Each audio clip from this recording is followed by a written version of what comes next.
जय हिंद दोस्तों। अगर आप यूपीएसआई की तैयारी कर रहे हैं और मूल विधि में आपको बहुत दिक्कत हो रही है, तो हम मूल विधि के पीवाईक्यू लेकर चल रहे हैं और ये हमारी सीरीज चल रही मूल विधि पर। यहाँ से लगभग आपके 15-16 क्वेश्चन आएंगे। तो मैंने अब तक आईपीसी, सीआरपीसी, बात करें बीएनएस, बीएनएनएस, इसके भी जितने पीवाईक्यू थे करा दिए। महिलाओं, बच्चों, अनुसूचित जातियों के संबंध में जितने थे ये भी पॉइंट कवर कर दिया। मोटर वाहन ये भी पॉइंट कवर कर दिया। मानवाधिकार ये भी पॉइंट कवर कर दिया है। जन सूचना का अधिकार ये भी पॉइंट कवर कर दिया। पर्यावरण अधिनियम ये भी पॉइंट कवर कर दिया। आयकर अधिनियम ये भी पॉइंट कवर है। भ्रष्टाचार निवारण ये भी कवर है। राष्ट्रीय सुरक्षा अधिनियम ये भी कवर है। तो आज का जो हमारा टॉपिक है सूचना प्रौद्योगिकी अधिनियम 2000, यानी ये जो नियम है ये आईटी सेल से जुड़ा हुआ है। तो वीडियो पूरा देखिए, अच्छा लगे तो लाइक और सब्सक्राइब जरूर करिए। आपका एक लाइक, आपका एक सब्सक्राइब हमें मोटिवेट करता है। आईटी अधिनियम 2000 क्या है? ये एक इलेक्ट्रॉनिक संचार और सोशल मीडिया को नियंत्रित करने वाला एक प्रमुख कानून है। इसका काम क्या होता है? जो इलेक्ट्रॉनिक संचार होता है और सोशल मीडिया, इसको क्या करता है? नियंत्रित करने वाला प्रमुख एक कानून है। अगर अब इसके महत्वपूर्ण तथ्य की बात करें तो ये कब अधिनियमित हुआ था? तो कह सकते हो 9 जून 2000 को अधिनियमित हुआ था। लागू होने की तारीख क्या है? तो 17 अक्टूबर 2000।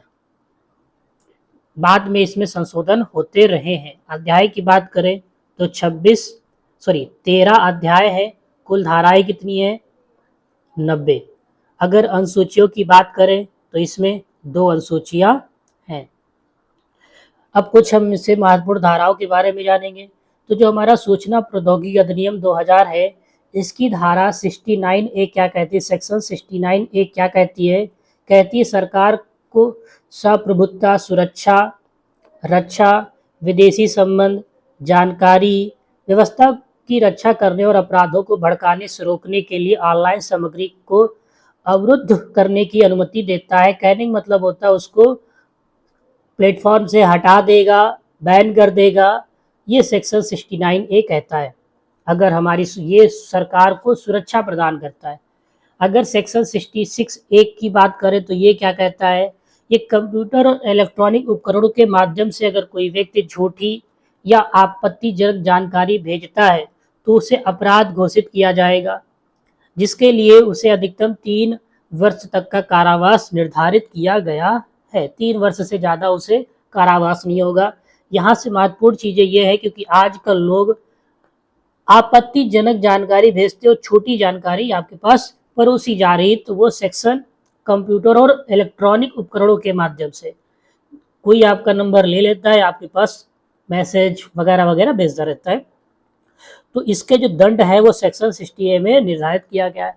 66F के अपने आप में महत्वपूर्ण हो जाती है। अगर हम इसकी बात करें, ये साइबर टेररिज्म के लिए दंड का एक प्रावधान इसमें दिया गया है। ये देश की एकता, अखंडता, सुरक्षा और प्रभुत्ता को खतरे में डालने और देश की जनता को खतरे में डालना दंड है और इसमें आजीवन कारावास का प्रावधान दिया गया है। अब हम कुछ पीवाईक्यू करते हैं। सूचना प्रौद्योगिकी अधिनियम 2002 के जो पीवाईक्यू हैं, जो पिछले कई सालों से पूछे जा रहे हैं या यहाँ से कुछ भी क्वेश्चन आपके एग्ज़ाम में आएंगे या आ सकते हैं, तो ज़रूर मोटा मोटा आपको पता होना चाहिए। क्वेश्चन क्या कहता है? 644 ये आया था 2021 में यूपीएसआई की परीक्षा में। सूचना प्रौद्योगिकी अधिनियम 2000 की कंप्यूटर संसाधनों का उपयोग करके प्रतिरूपण द्वारा धोखा देने की सजा से संबंधित है। तो ये किस धारा के अंतर्गत आएगी? धारा कौन सी होगी? किस सेक्शन में इसको परिभाषित किया गया या निरूपण किया गया? प्रतिरूपण द्वारा धोखा देने का सजा से संबंधित है। तो सेक्शन धारा 66D, धारा 66D में ऐसा कहा गया है। अगर हम 66F की बात करें, 66F के अपने आप में महत्वपूर्ण हो जाती है। 66F साइबर आतंकवाद के लिए दंड। अगर हम कहें कोई भी साइबर के माध्यम से अगर आतंकवाद फैलाता है, आतंकवाद के लिए दंड का प्रावधान धारा 66F में किया गया है। पहचान की चोरी और पहचान की धोखाबाजी का क्या आधार है? तो व्यक्तिगत जानकारी तक पहुंचना। किसी भी व्यक्ति की पर्सनल इंफॉर्मेशन तक अगर हम लोग पहुंचेंगे तो धोखाबाजी का एक आधार माना जाएगा। ठीक है, और ऐसा करने वाले व्यक्ति को आईटी कानून 2000 की धारा, ठीक है, धारा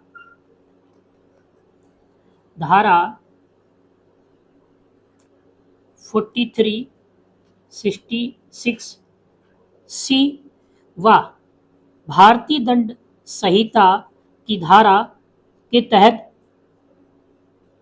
अभियोग दायर किया जाएगा। हम कह सकते हैं धारा 43, धारा 66C और भारतीय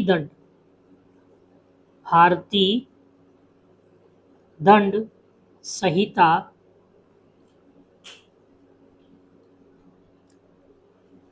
की धारा 449 के तहत अभियोग दायर किया जाएगा। भारत में कौन सा संगठन प्रिंट मीडिया को नियंत्रित करता है? तो ऐसा कौन सा संगठन है जो प्रिंट मीडिया को नियंत्रित करता है? तो प्रिंट मीडिया को हम बात करें, भारतीय प्रेस परिषद, ये क्या करता है?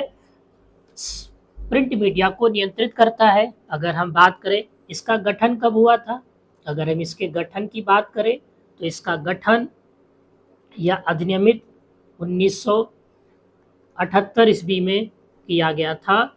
इसके तहत यानी प्रेस की स्वतंत्रता को बनाए रखने के लिए भारत में समाचार पत्रों और समाचार जो एजेंसियां थी उनके कुछ मानक थे, उन मानक को बनाए रखने के लिए और उनमें सुधार करने के उद्देश्य से भारतीय प्रेस का गठन किया गया था। इसकी बात करें तो इसमें एक अध्यक्ष होता है, और 28 सदस्य होते हैं।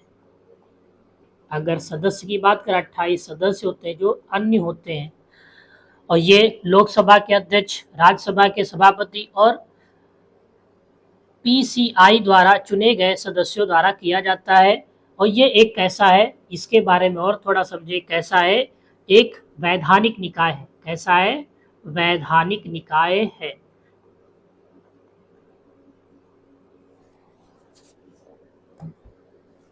सूचना प्रौद्योगिकी अधिनियम 2000 की कौन सी धारा इलेक्ट्रॉनिक रूप में अश्लील सामग्री के प्रकाशन या प्रसारण को दंडित करती है? तो धारा 67, धारा सेक्शन 67 यानी सेक्शन 67 क्या करती है? दंडित करती है।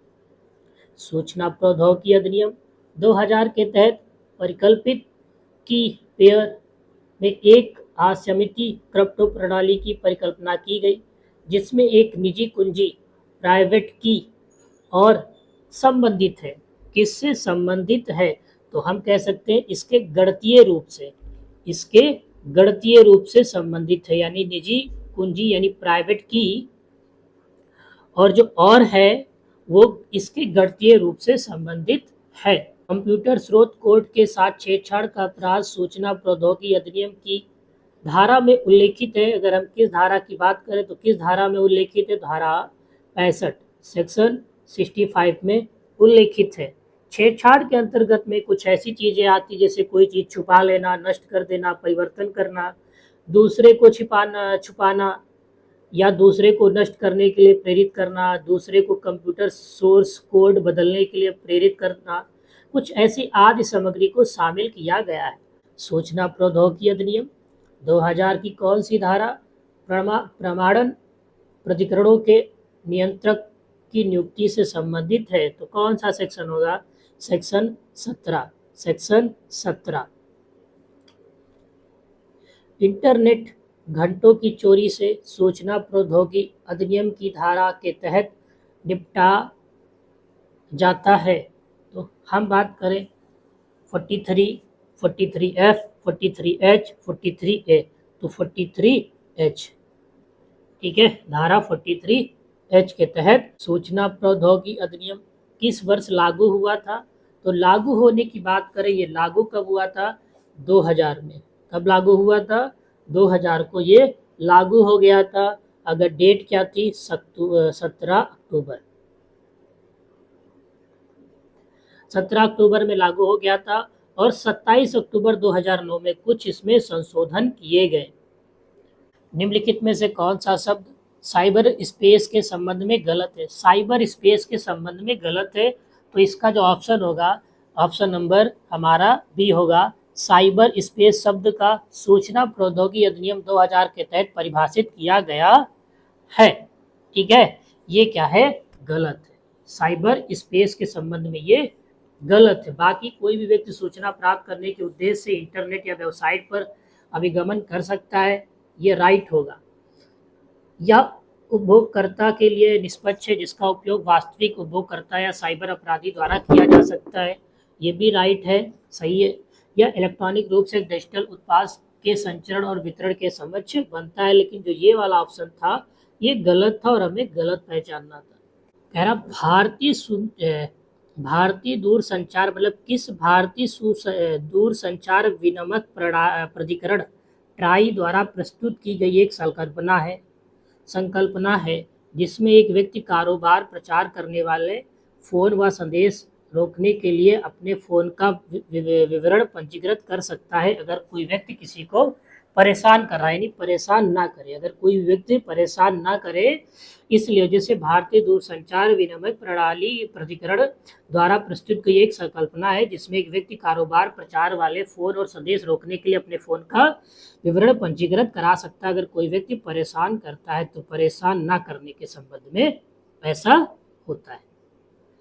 भारतीय सूचना प्रौद्योगिकी एक प्रबंध संस्थान केरल द्वारा विकसित मोबाइल ऐप के नाम बताइए। Indian institute of information technology and management IIITM के द्वारा बनाया गया था। वो ऐप कौन है? तो ऐप क्या है? क्षेमम ऐप। क्षेमम ऐप है। कौन है? ठीक है। इनमें से कौन सा शब्द सूचना प्रौद्योगिकी अधिनियम 2000 की धारा 3 के जो कि इलेक्ट्रॉनिक रिकॉर्डों के प्रमाणीकरण से संबंधित है के साथ नहीं जुड़ा हुआ है? के साथ नहीं जुड़ा हुआ, किसके साथ जुड़ा हुआ नहीं है? तो इसका जो ऑप्शन होगा वो होगा वीजेट। वीजेट के साथ जुड़ा हुआ नहीं है। वह कौन सा पहला मामला था जो सूचना प्रौद्योगिकी अधिनियम 2000 के अंतर्गत आपराधिक मामले के रूप में सामने आया था? तो पहला आपको पता होना चाहिए, क्योंकि शुरुआत कहाँ से होती है। जब कोई नई चीज़ बनती है तो उसमें अगर जो पहली चीज़ जो होती है वो मायने रखती है, या पहला कोई कानून बना, या पहला कानून बनने के बाद उसका एक तरीके से किस पर लागू हुआ, या पहले के ऊपर किसको सजा दी गई, पहला किस पर था, वगैरह वगैरह कुछ ऐसे। तो ये जो मामला था ये तमिलनाडु राज्य बना सुहास कट्टी, ठीक है। और 2000 के अंतर्गत आपराधिक मामले के रूप में ये क्या हुआ था? सामने आया था। पहला मामला ऐसा था। किसी इलेक्ट्रॉनिक रिकॉर्ड को प्रमाणित करने के लिए उपभोगकर्ता को करने होंगे, क्या करने होंगे? एक डिजिटल हस्ताक्षर करने होंगे, इलेक्ट्रॉनिक मोहर चाहिए, ई सील चाहिए, अपने ग्राहक को जानने प्रत्यय पत्र। तो एक डिजिटल हस्ताक्षर चाहिए। किसी इलेक्ट्रॉनिक रिकॉर्ड को प्रमाणित करने के लिए उपभोक्ता को क्या चाहिए? एक डिजिटल हस्ताक्षर चाहिए। सूचना प्रौद्योगिकी अधिनियम 2008 27 अक्टूबर को लागू हुआ था, ठीक है।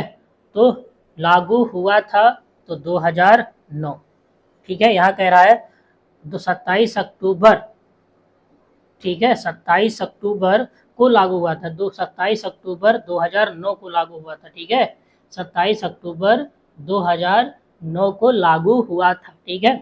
तो भारत में सूचना प्रौद्योगिकी अधिनियम का मसौदा तैयार किया गया, किस चीज़ पर तैयार किया गया? तो मॉडल कानून के आधार पर। मॉडल कानून के आधार पर। वीडियो अच्छा लगा हो तो लाइक करिए, सब्सक्राइब करिए चैनल को। धन्यवाद। फिर अगली क्लास में मिलेंगे आपको। तब तक के लिए जय हिंद, जय भारत।